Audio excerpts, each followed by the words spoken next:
My name is Edwinna Assan from Ghana. I find it a special group because it's an opportunity to commune directly with God.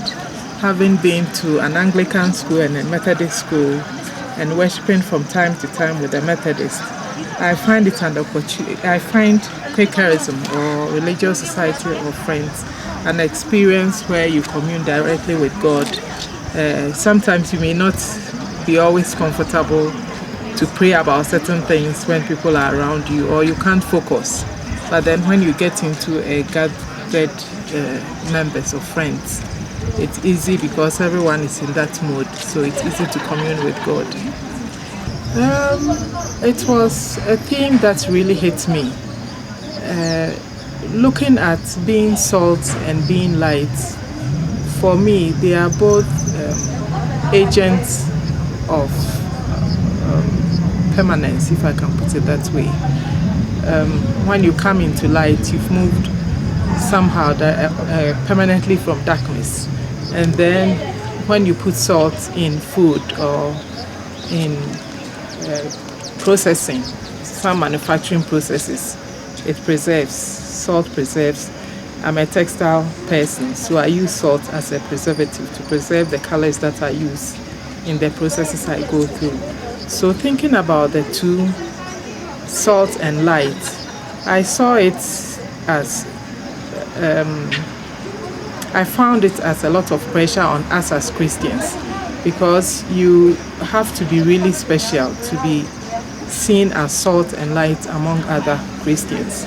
So if it is expected of you to be salt and light, then there is a lot you have to do to preserve the world in different manners.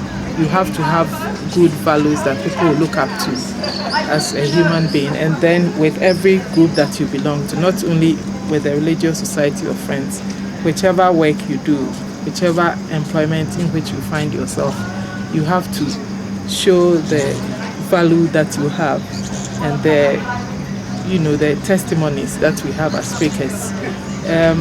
It's not very easy, but if you are able to go with the simplicity, equality, if you look at it and you apply them in the broken world that we have of now, I think it is a good opportunity for us to rethink what we do.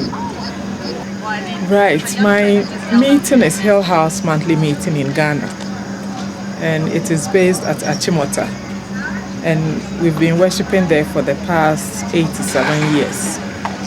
It was started by the teachers that came into Ghana to start Achimota School, or to be part of the staff of Achimota School.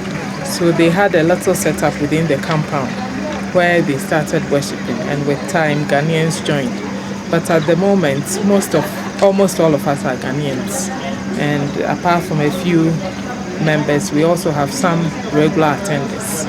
And what we intend to do within the next couple of months is to complete a warden's place that we are working on, a warden's place and a library. We were forced to do that because we had encroachers coming close to our piece of land, and we thought this was an opportunity to make sure we kept our property. So we are working on that.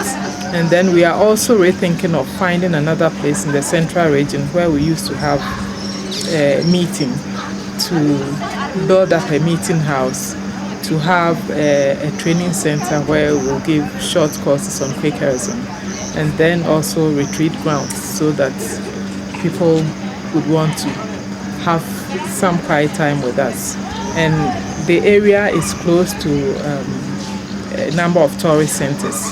So we are combining all this, and the fact that there are a lot of educational institutions around, we are looking at all of them, and we think it's a good opportunity to work on that, even though that's a long-term process.